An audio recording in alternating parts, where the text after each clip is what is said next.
ஐ பால் இன்னைக்கு லக்கி தான். டேய் அங்க என்னடா பண்ற? பால் கீழ கிடந்தது. போடாத கீழ. ஏன்பா?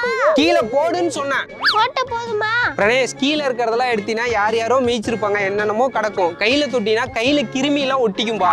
எனக்கு பால் வேணும். உனக்கு பால் தானே வேணும்? வாப்பா உனக்கு வேற பால் வாங்கி தரவா. ஐ சாக்லேட் கீழ விழுந்துருச்சு. பிரணேஷ் அங்க என்னடா பண்ற? சாக்லேட் கீழ விழுந்துருச்சுப்பா. நான் எத்தனை வாட்டி சொல்லியிருக்கேன் எது கீழ விழுந்தாலும் எடுக்க கூடாதுன்னு. கிருமி எல்லாம் இருக்கும்டா. சாக்லேட் கவரோட தானே இருக்கு. கவர் தூக்கி போட்டுறலாம்ல. உனக்கு சாக்லேட் தானே வேணும்? வா நான் உனக்கு வேற வாங்கி தரேன். இருங்க நம்பர் நோட். ஐயோ கீழ விழுந்துருச்சு. அப்பா என்னப்பா பண்ண போற? டேய் என் போன் கீழ விழுந்துருச்சுடா. நீ தான் கீழ விழுந்து போறல, எடுக்க கூடாத கிருமி இருக்குன்னு சொன்னில. பாப்பா வா. டேய் போன்ல கவர் இருக்குடா. கவரை கூட தூக்கி போட்டுறேன்டா. இதேதானே நானும் சொன்னேன். வாப்பா. டேய் எனக்கு என் போன் வேணும்டா. 20,000 ரூபாடா. வாப்பா வேற போன் வாங்கிக்கலாம். வேறயா?